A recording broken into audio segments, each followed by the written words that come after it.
Muito boa noite a todos. É um prazer estarmos aqui. Já estamos na mensagem 4 das 8 mensagens, por isso o tempo já está a passar. E vamos para um tema que, à primeira vista, parece um tema um pouco difícil, não é? Bitcoin e os eventos finais. Eu vou tentar explorar este tema de uma forma mais simples possível para que todos possamos entender. Mas é importante nós sabermos o que é que se passa no mundo da tecnologia que poderá estar relacionado com os eventos finais. Eu hoje não trouxe o apontador, não é? Eu ontem fiz o favor de levar o apontador comigo embora e hoje não o trouxe, por isso vou precisar da vossa ajuda. E então, embora eu tenha um ali na minha mochila, mas vai correr bem. Vamos avançar. Então, vamos fazer um pequeno resumo. Nós vimos no sábado, então, esta luta entre o sábado e o domingo, é aquilo que vai estar em causa no tempo do fim. Podes avançar. Vimos também que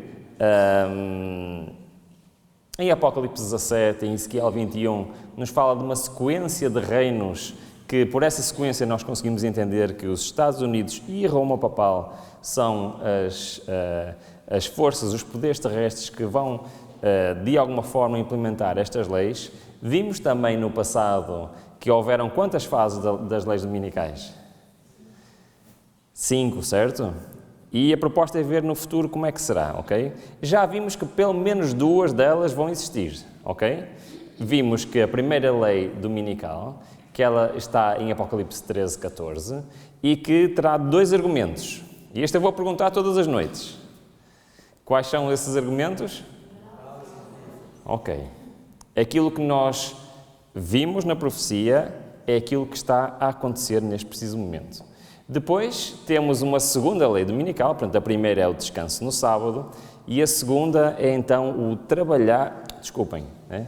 Estava a ver se vocês estavam atentos. Então a primeira é o quê? O mundo parar no domingo e a segunda será trabalhar no sábado. Para esta precisamos de um argumento diferente. Qual é? É um argumento financeiro. Muito bem, encontra-se em Apocalipse 13, 16 e esta sim significa receber ou o selo de Deus ou a marca da besta, certo? Agora, antes de entrarmos propriamente no assunto do Bitcoin e os eventos finais, eu queria parar um bocadinho para percebermos o que é isto de receber o selo de Deus ou a marca da besta, pode ser? Só uns minutinhos. Então, nós vamos voltar ao texto que nós exploramos lá no sábado, Apocalipse 7. Lembram-se que foi em Apocalipse 7 que nós vimos que a ira de Deus está pendente, mas que não está a ser segurada, até que algo aconteça relacionado com o selo de Deus vivo? Lembram-se disso? Então, nós vamos continuar a explorar este texto, porque este texto diz-nos algo que é muito importante relacionado com o selo de Deus vivo ou com a marca da besta. Ora, vamos ler o texto, a partir do versículo 2. E vi outro anjo subir do lado do sol nascente, e tinha o selo de Deus vivo, que é o sábado. E clamou com grande voz aos 4 anjos, a quem fora dado o poder de danificar a terra e o mar.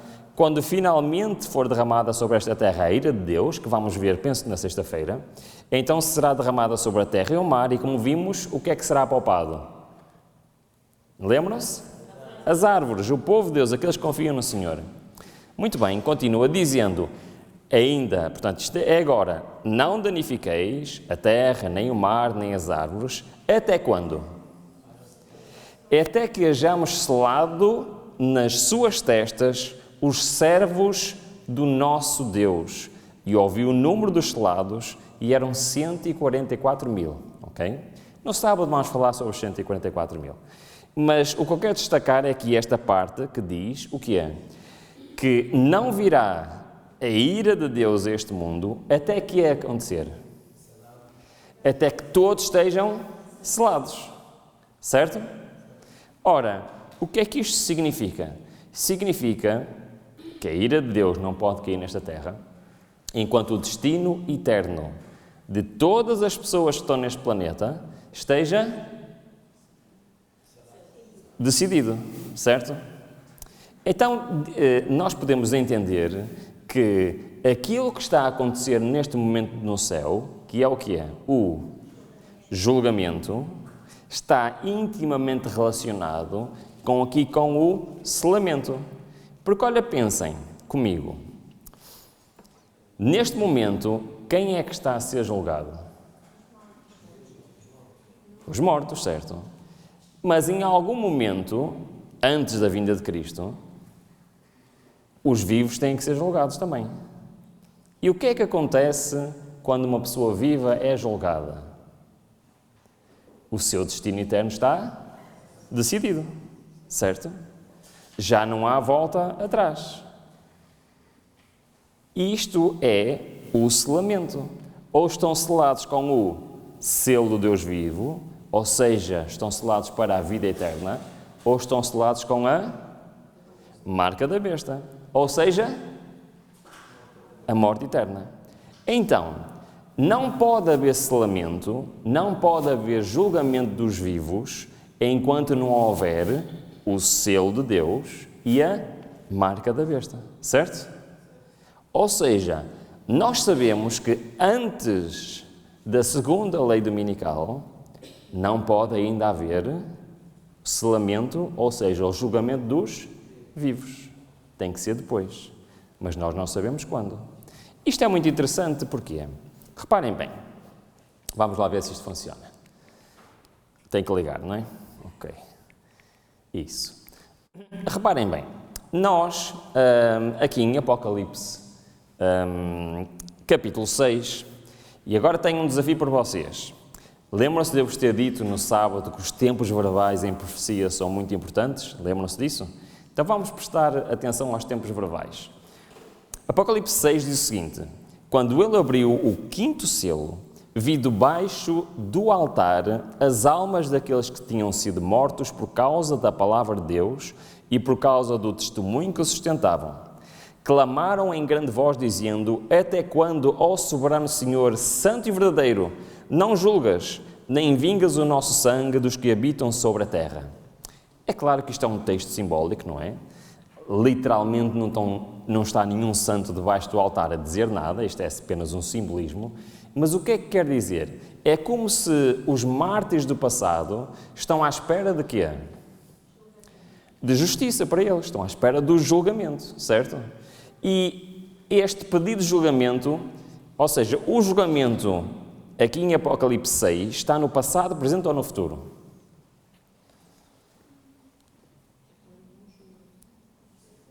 Se eu digo a alguém assim, então Deus, quando é que julgas? O julgamento já aconteceu? Não. Está a acontecer? Não. Então vai, então está no futuro. Muito bem.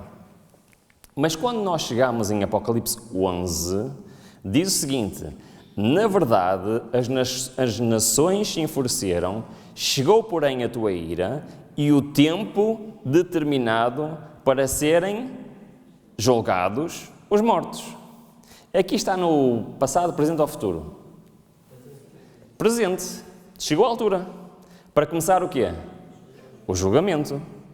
É interessante que em Apocalipse 16, o que é que diz? Então ouvi o anjo das águas dizendo: tu és justo, tu que és e que eras o santo, pois julgastes estas coisas, portanto derramaram sangue dos santos e dos profetas, também sangue lhe tens dado a beber, são dignos disso. Reparem, isto é quase como uma resposta a Apocalipse 6, não é? Mas agora o julgamento aqui está no passado, presente ou futuro? Está no passado. O que quer dizer que quando nós chegamos a Apocalipse 16, o que é que já terminou? O julgamento. Ok? Só por isto, por estes tempos verbais, nós vemos que a Bíblia ensina que o julgamento tem uma altura para começar e tem uma altura para terminar. E isto é antes da vinda de Cristo. Muito bem. Aliás, em Atos 17 diz: portanto, tem determinado um dia em que com justiça há de julgar o mundo. O movimento adventista nasceu da ideia de que este dia era um dia que estava determinado. É verdade que não estávamos à espera que o julgamento fosse aquilo, ou seja, os nossos antepassados espirituais não estavam à espera que o julgamento fosse aquilo que realmente foi, ou seja, o começar do julgamento no céu. Eles achavam que era Cristo que vinha julgar este mundo, mas esta profecia encontra-se em Daniel 8,14, que diz: "E ele me disse, até 2300 tardes e manhãs, e o santuário será purificado." Nós não vamos agora estar aqui a estudar a profecia das 2300 tardes e manhãs, mas quando é que se iniciou, ou seja, quando é o final deste período de 2300 tardes e manhãs? 1844. Então, nós entendemos o que é, que o julgamento começou nessa data, certo? Ok. Então, vamos ver aqui alguns pormenores sobre o julgamento. Primeiro, Apocalipse 20 diz-nos o seguinte: "E vi mortos grandes e pequenos que estavam diante do trono, e abriram-se os livros. E abriu-se outro livro, que é o livro da vida. E os mortos foram julgados pelas coisas que estavam escritas nos livros, segundo as suas obras." Então, quando se iniciou o julgamento, ele iniciou-se por que grupo de pessoas? Pelos que já passaram por esta terra, certo? Mas dentro dos mortos, quais foram os primeiros a ser julgados? Sabem? Pedro diz-nos isso. "Porque a ocasião de começar o juízo pela casa de Deus é chegada." Ora, se primeiro vem por nós, qual será o fim daqueles que não obedecem ao Evangelho de Deus? Então, começou pelos mortos, mas dentro dos mortos, por onde é que começou o julgamento? Por aqueles que se professam ser o povo de Deus, certo? Muito bem, não se esqueçam disso, que isto é muito importante. No entanto, Paulo, em Atos, diz o seguinte: "E nos mandou pregar ao povo e testificar que ele é quem foi constituído." Ele quem? Jesus foi constituído por Deus, juiz de vivos e de mortos. Ou seja, o julgamento vai terminar quando todos os mortos estiverem julgados? Não. Vai haver uma altura em que o julgamento vai passar de quê? Dos mortos para os vivos. E quando os vivos começarem a ser julgados, isto significa que eles começam a ser selados. Sabem que o selamento não é algo que acontece para toda a gente em simultâneo. Ele vai começar e vai terminar quando a última pessoa for julgada, selada, exatamente. Muito bem. Então, reparem, o juízo começou pelos mortos. Dentro dos mortos começou pelo povo de Deus, mas ele é juiz de mortos e de vivos, o que quer dizer que um dia o julgamento vai ter que passar para os vivos. É muito interessante que a Bíblia fala sobre isso. Ora, reparem, Apocalipse 3.3, gostam de perguntas difíceis? Vou fazer uma pergunta difícil, pode ser? Primeiro vou ler o texto, Apocalipse 3.3. "Lembra-te, depois, do que tens recebido e ouvido, guarda-o e arrepende-te." Está a falar para quem? Lembra-se do texto que nós terminamos a mensagem de ontem? Feliz é aquele que ouve, que lê, que guarda. Está a falar para estas mesmas pessoas? O que é que vocês acham? Não está a falar para quem não conhece a profecia. Está a falar para quem conhece a profecia, certo? Lembra-te, pois, do que tens recebido e ouvido. Ou seja, são pessoas que ouviram, que conhecem a profecia, certo? Guarda-o e arrepende-te. "Porquanto, se não vigiares, virei como ladrão, e não conhecerás de modo algum a hora que virei contra ti." Estranho este texto, não é? Este texto está a falar de quê? Era a pergunta difícil, ok? Este texto está-se a referir a que evento? Porque reparem, basicamente o texto está a falar para as pessoas que já ouviram falar da profecia, conhecem a profecia, e está a dizer a eles: "Olha, se tu não tiveres a vigiar, virei a ti como um ladrão." O que é que quer dizer esta expressão, vir a ti como um ladrão? Surpresa, ok? Vou vir a ti de surpresa e não conhecerás a hora em que virei contra ti. Muito bem, é um texto estranho. Vamos tentar perceber o que é que isto quer dizer? Sabem que, assim à primeira vista, parece que este texto está a falar da vinda de Jesus. Mas ele não está a falar da vinda de Jesus. Sabem porquê? Porque Paulo diz-nos o seguinte: porque vós mesmos sabeis muito bem que o dia do Senhor virá como? De surpresa. Para todos, o que é que ele diz? Mas vós, irmãos, já não estáis em trevas, para que aquele dia vos surpreenda como um ladrão.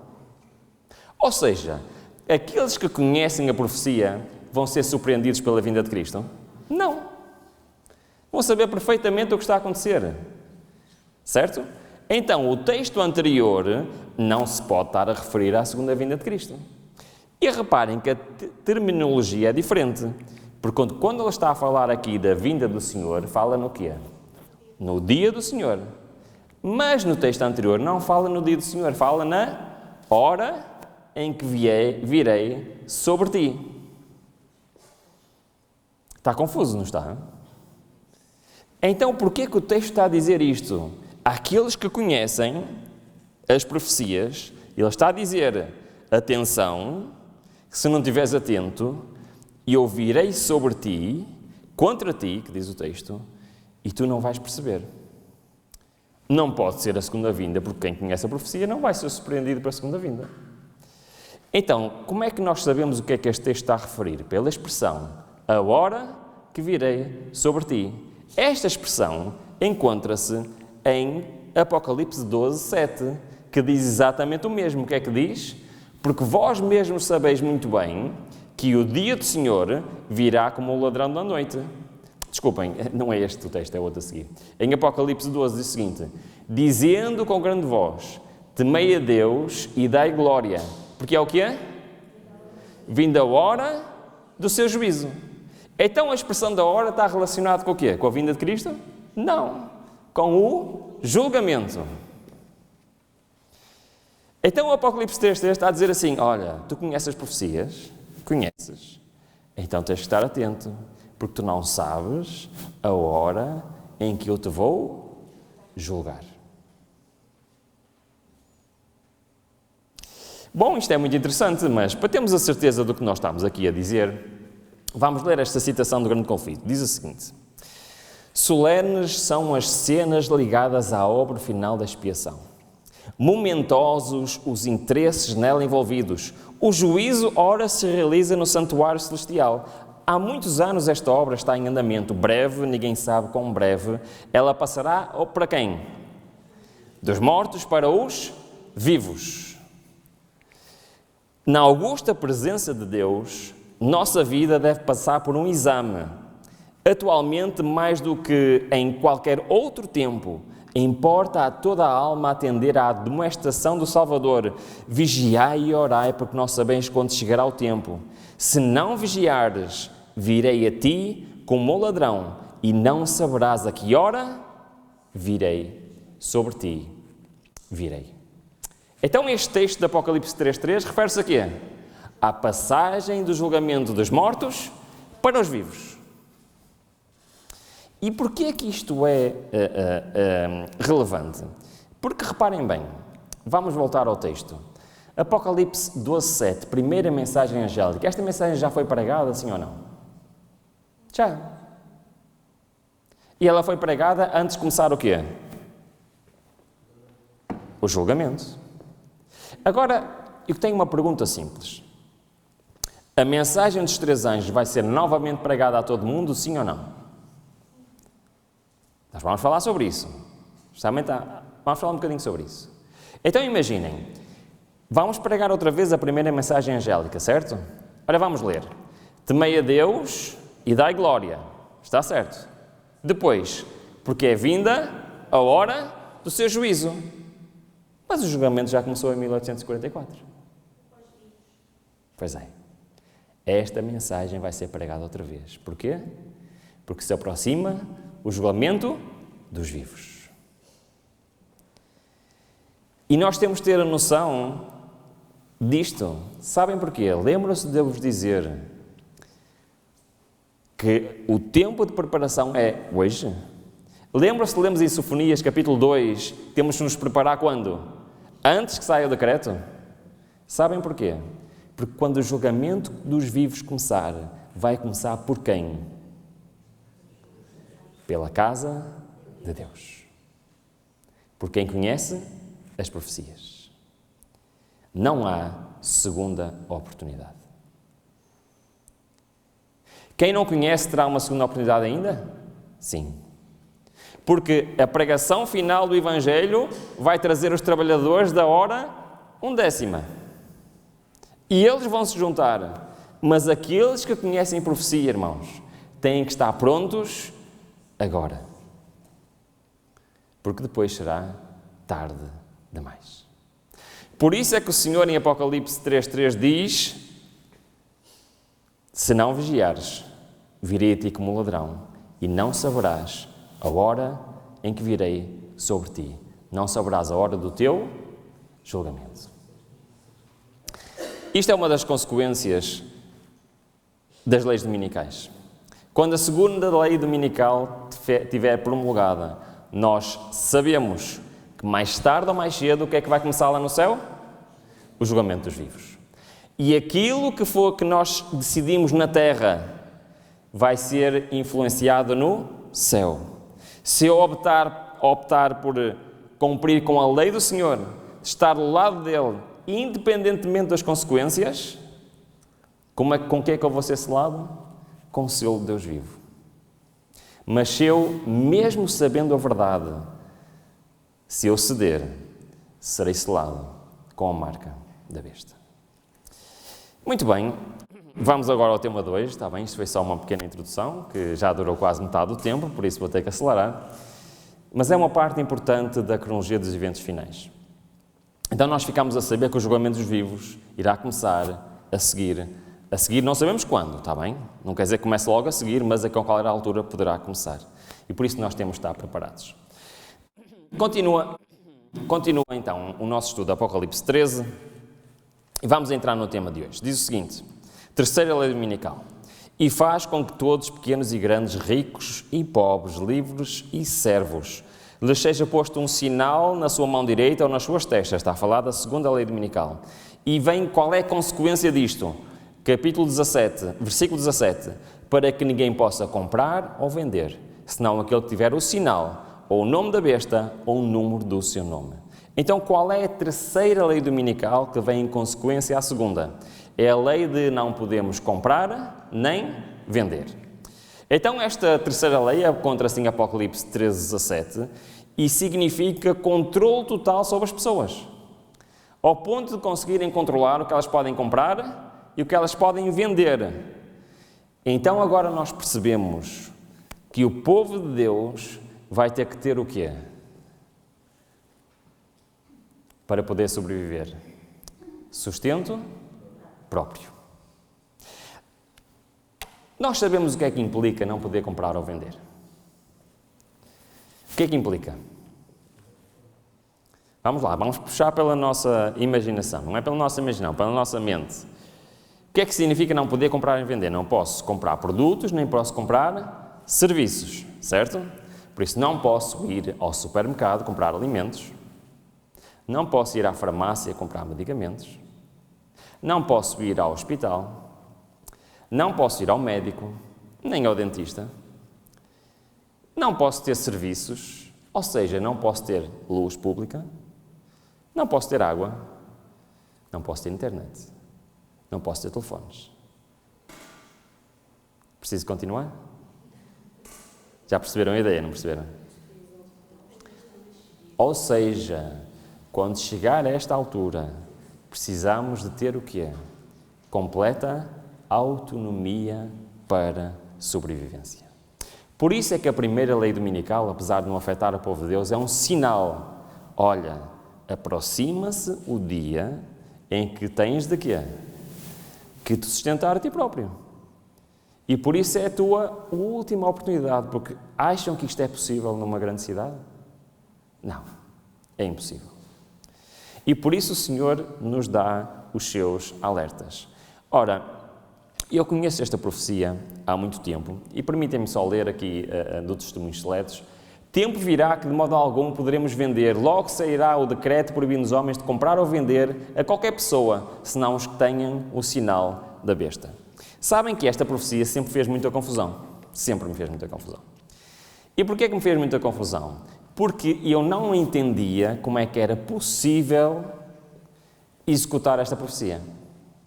E porquê? E agora vamos falar um bocadinho outra vez de finanças e depois vamos falar de tecnologia, pode ser? Imaginem que eu tenho aqui notas ou moedas no meu bolso. Por acaso não tenho, está vazio, mas imaginem que tenho. Vocês sabem quantas notas ou moedas eu teria aqui no meu bolso? Se eu não vos disser. Não. O governo sabe quantas notas ou moedas eu tenho aqui no meu bolso? Não. Então, como é que ele me pode impedir de comprar e vender se ele não sabe o dinheiro que eu tenho aqui no meu bolso? Já pensaram nisso? Isto sempre fez muita confusão.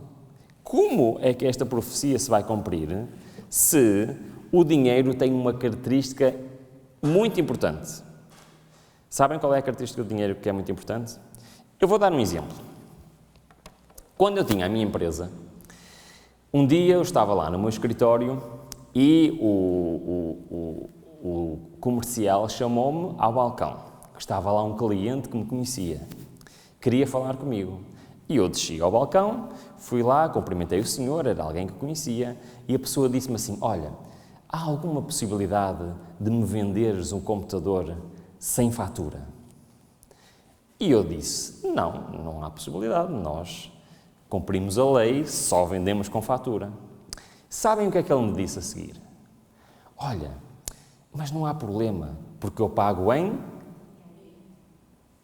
Porquê que ele disse isso? Porque ele estava-me a dizer assim, olha, não há problema, eu pago em dinheiro, logo ninguém vai saber. Porquê? Porque o dinheiro tem uma característica que é intrínseca a ele. Ele é anónimo. Certo? Por isso é quando se quer cometer crimes, paga-se em dinheiro. Porque ele tem esta característica. Então, para mim, na minha mente, esta profecia não faz nenhum sentido. Certo?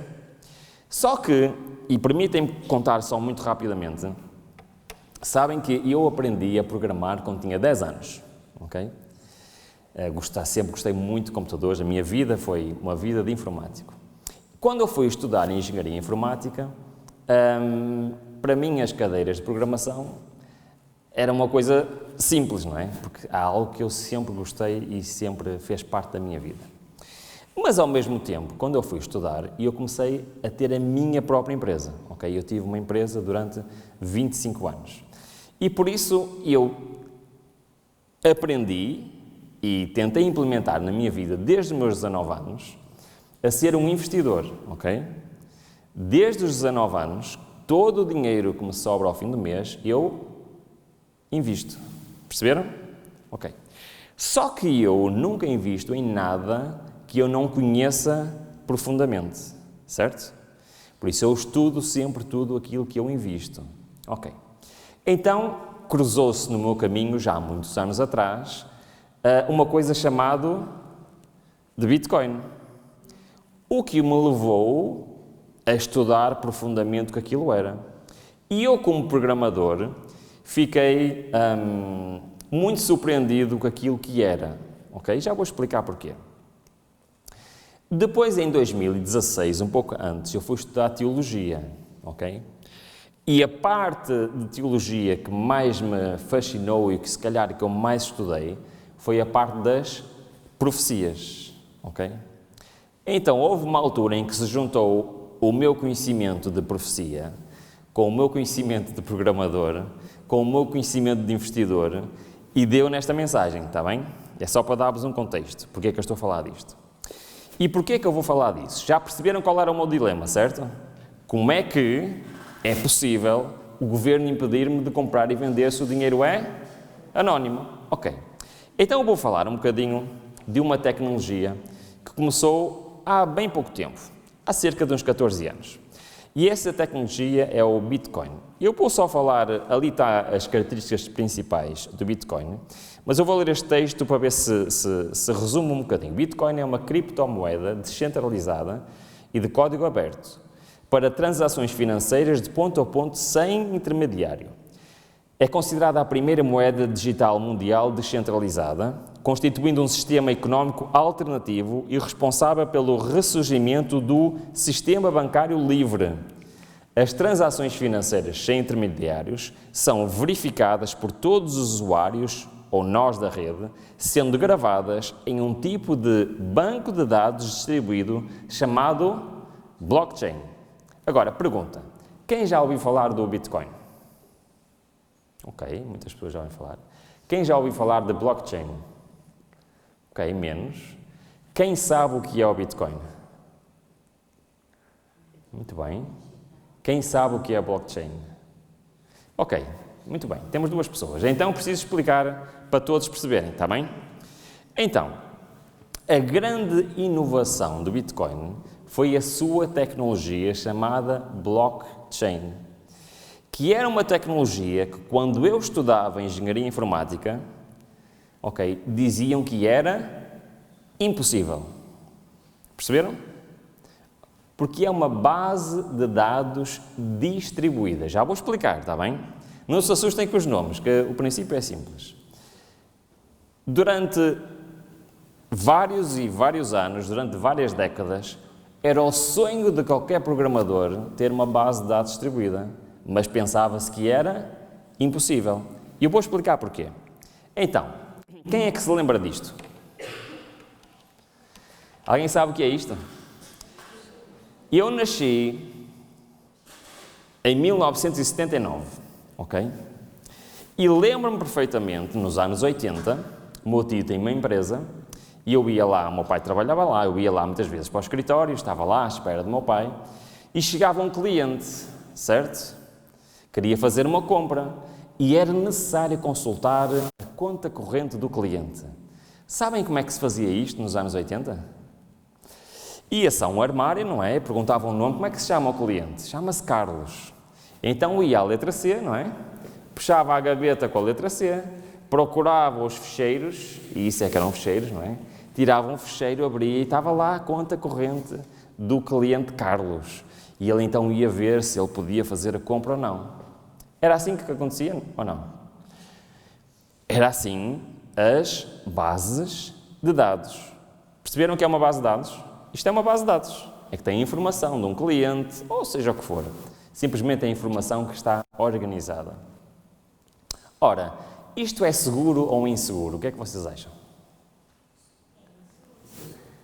É inseguro, não é?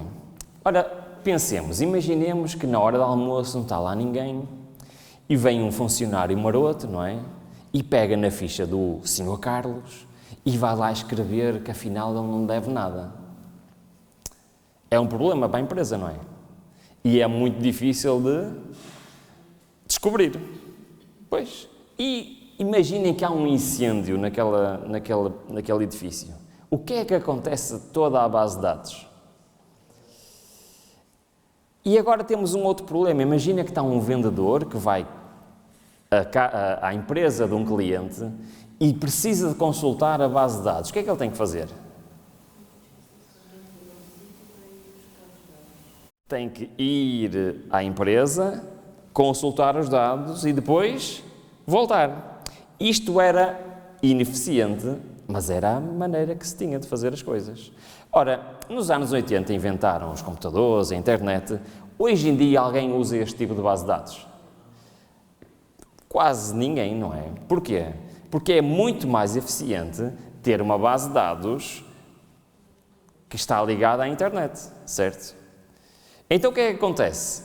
Quais são as diferenças? Pode-se aceder de qualquer lado. Agora eu estou do outro lado do mundo e consigo aceder à minha base de dados ou não consigo?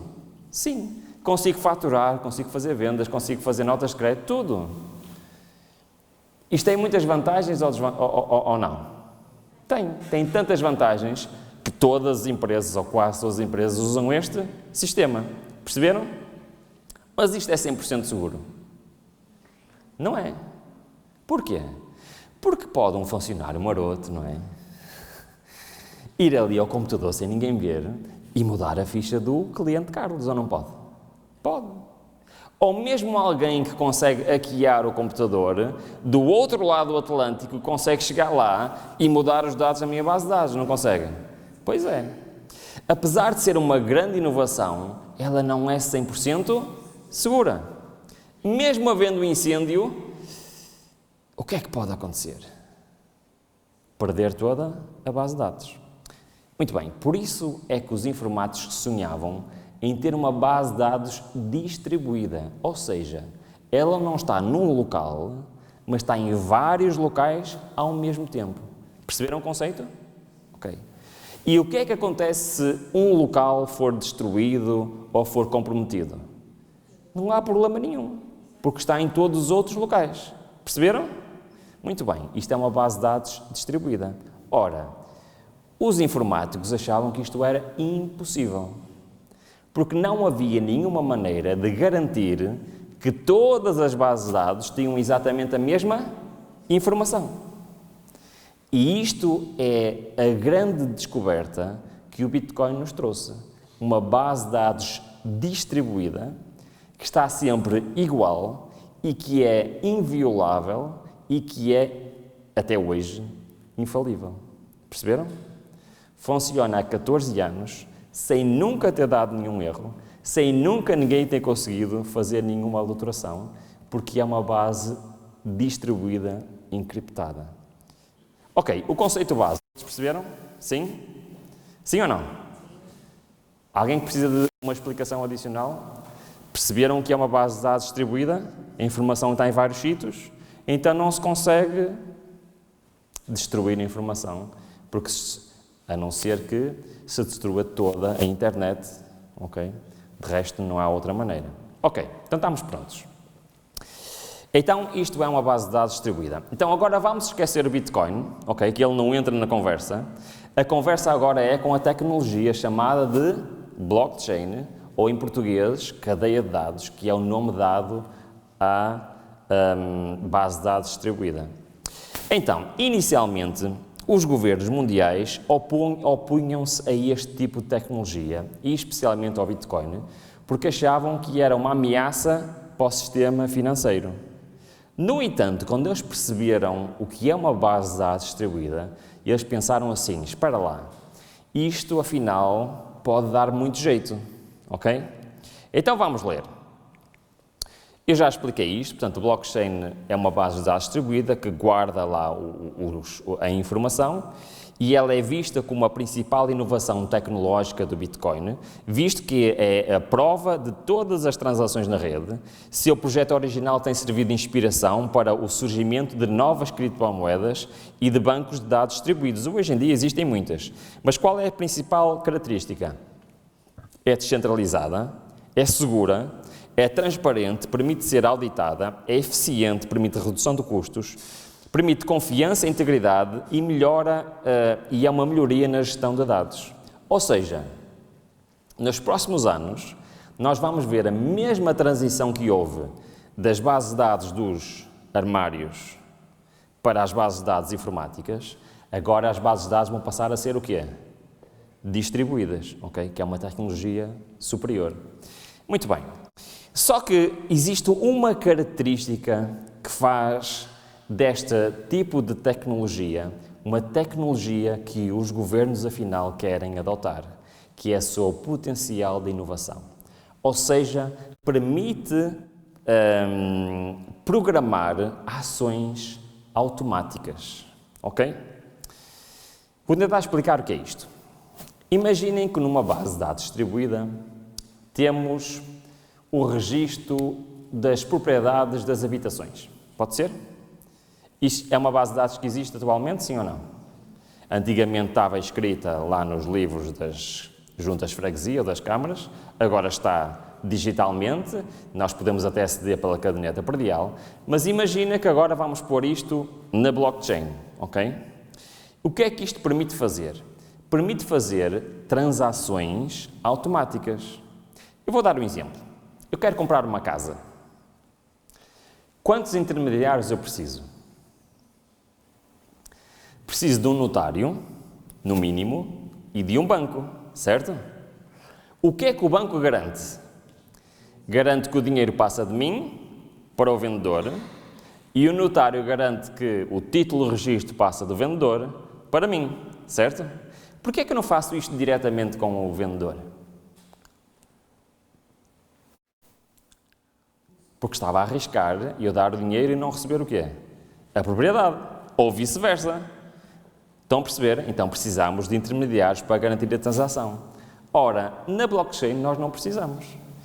Podemos simplesmente programar lá que quando chega o dinheiro, automaticamente o que é que acontece? O título de propriedade passa para mim. Perceberam?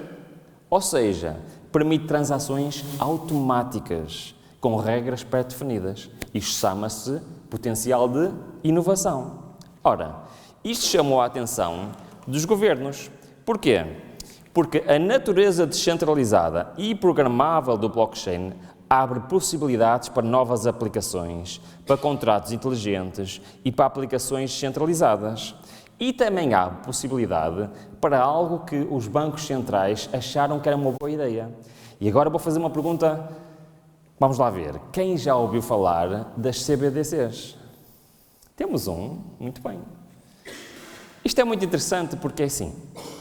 Reparem, nós estamos aqui algumas pessoas nesta sala e só uma ouviu falar disto, certo?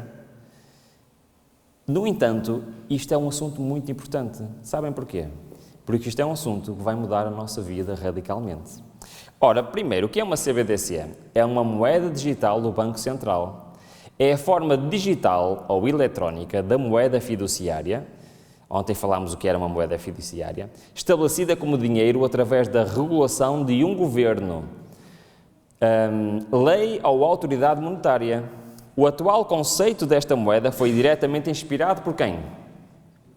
Pelo Bitcoin, certo? Ou seja, os bancos centrais pensaram assim, espera lá, esta tecnologia é muito útil.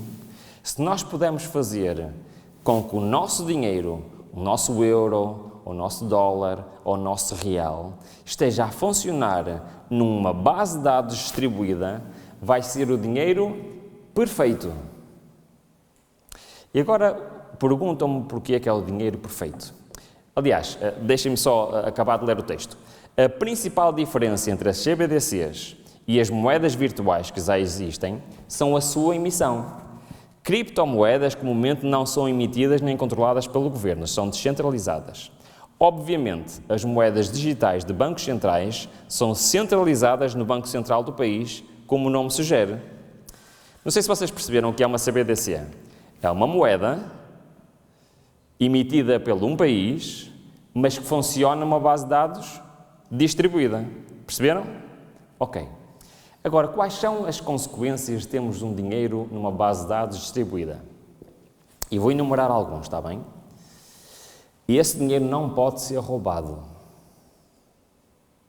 É impossível roubar. E esse dinheiro não pode ser feita fraude com esse dinheiro, porque saberia-se logo para quem é que é o dinheiro. E esse dinheiro não permite, é impossível fugir aos impostos. E esse dinheiro é impossível cometer crimes recebendo benefícios com esse dinheiro, porque sabia-se logo imediatamente quem é que fez o crime. Parece-nos um bom dinheiro ou não? Sim, é uma excelente proposta. É o dinheiro que é perfeito. Imaginem terem dinheiro que não pode ser roubado. É impossível ser roubado. Mesmo que um criminoso queira, não pode roubar o dinheiro. E mesmo se há um engano, o dinheiro pode simplesmente ser facilmente recuperado. Trata-se de um bom dinheiro? O que é que vocês acham? Sim, muito bem. É tão boa a ideia que, neste momento, a grande maioria dos países já disse que ia adotar este tipo de dinheiro. Não sei se vocês sabem, mas o euro digital já foi aprovado na Comunidade Europeia e vai começar a circular este ano. No Brasil chama-se Drex E por todo o mundo está a ser implementado isto. E eu falo disto porquê? Porque eu acho que as pessoas não se aperceberam que isto está a acontecer. Sabiam que a União Europeia já aprovou, já programou, já planeou e já vai implementar o euro digital este ano? E que é um dinheiro que funciona na blockchain? Pois é, mas é a realidade. Aliás, o que eu estava a dizer, no Brasil chama-se Drex, que eles queriam lançar este ano, mas foi adiado para o próximo ano, que não está pronto, mas na União Europeia já está tudo a funcionar. Agora perguntem-me vocês, então se este tipo de dinheiro é tão interessante, qual é o problema e porquê é que estamos a falar nisto? É que só há uma desvantagem deste dinheiro. Sabem qual é a desvantagem? Não é anónimo. O governo sabe a cada segundo quem tem cada cêntimo. Perceberam? É a única desvantagem. O resto é só vantagens. Mas para ele poder ser à prova de roubo, de fraude, de fuga de impostos, o governo tem que saber o que é. Onde é que está e para onde vai. Perceberam? Muito bem. Vou-vos apresentar, já estamos quase a terminar, vou-vos apresentar o Dr. Richard Werner. E ele é um professor universitário na Universidade de Winchester. E ele é um dos maiores escritores do mundo sobre dinheiro e sistemas financeiros. Okay? Ele é um especialista a nível mundial. E ele está a olhar para esta evolução do dinheiro e ele escreveu, e já deu várias, inclusive vou-vos mostrar uma entrevista que ele fez à revista Fortune, que é uma das revistas mais importantes a nível mundial sobre finanças. E reparem no que ele diz. Atenção, e ele não sei se ele é cristão ou não, mas ele não é adventista e não conhece as profecias, está bem? Mas reparem bem no que ele diz. Ele diz o seguinte: ele diz que a concentração adicional do poder nas mãos dos bancos centrais não é o único perigo representado pelas CBDCs, ou seja, as moedas centrais, as moedas, agora esqueci-me do nome, pelas moedas do Banco Central. Diz assim: sua maior atração para os planejadores centrais é que elas facilitam a programabilidade, ou seja, podem ser automatizadas a fazer o quê? Determinadas funções. Imaginem dinheiro programável, que pode funcionar mediante regras pré-estabelecidas. Em outras palavras, o controlo sobre como um indivíduo é permitido usar essa moeda. Perceberam? As CBDCs não são uma solução para um problema, mas a mais recente meta na luta de décadas pelos planejadores centrais por poder máximo, ao custo desnecessário de crises, inflação, deslocamento económico e desemprego. Ora, este homem, que é um professor universitário, está a dizer o quê? Que este tipo de dinheiro vai permitir o quê? Poder máximo. Controle sobre como uma pessoa pode usar o seu dinheiro. Permite rastreamento e não há sigílio, porque eles têm acesso a toda a informação. A compra pode ser condicionada a uma autorização prévia. Pode permitir o congelamento instantâneo dos valores que temos. Pode ser usado como meios políticos, políticas monetárias punitivas, ou seja, pode ser usado como uma forma de punir as pessoas e inclui o risco de abuso e vigilância em massa. Olha, não sei o que vocês acham disto, mas eu acho isto muito interessante. Sabem que os bancos centrais têm uma autoridade que controla os bancos centrais a nível mundial, ok? É um banco que, eu não sei se já ouviram falar, mas é chama-se em inglês Bank for International Settlements. Ou seja, é o banco que faz o encontro de contas entre os bancos, certo? Por exemplo, se eu envio uma transferência daqui para a China, literalmente é descontado um número na minha conta e acrescentado na China, mas as notas não viajam para lá, ok? Então, ao fim de determinado tempo, os bancos centrais fazem o quê? O encontro de contas, perceberam? Então, o diretor desse banco, que é uma das pessoas mais importantes do mundo no nível financeiro, deu uma entrevista a falar sobre o quê? Sobre as CBDCs. E reparem bem no que ele diz. E isto é a conclusão da mensagem de hoje. Uma diferença fundamental com a CBDC é que o Banco Central terá controlo absoluto sobre as regras e regulamentos que determinam o uso desse dinheiro, a obrigação financeira do Banco Central. Além disso, temos a tecnologia para impor isso. Sabem, irmãos, eu não sei se as CBDCs ou se o euro digital vai ser a ferramenta que vai ser usada no tempo do fim, ok? Eu não sei.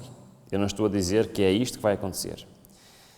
Mas a minha conclusão, e que eu gostava que vocês pensassem nela, é: há 20 anos atrás, não havia tecnologia que permitisse o cumprimento da terceira lei dominical. Perceberam o que eu disse? Não havia. Há 50 anos atrás, não havia. Mas pelas palavras, e eu cito o que ele está a dizer, hoje existe tecnologia que permite que esta profecia se cumpra. Não só existe, como ela está a ser implementada. E o que me leva a pregar sobre isto é um único motivo. E vocês são prova disso. Eu acho que ninguém está a reparar.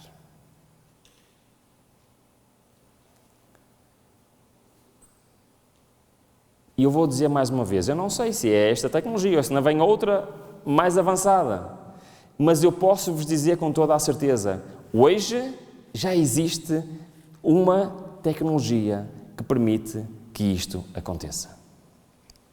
Ou seja, o mundo está pronto. Quero fazer uma pergunta. Tu estás pronto?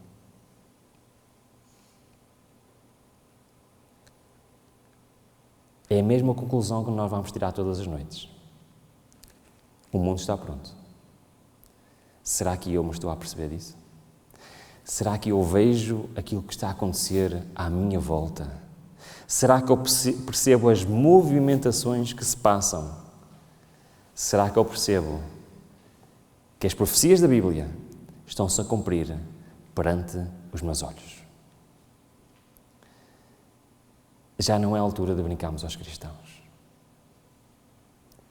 Já não é a altura de sabermos que as profecias um dia se vão cumprir.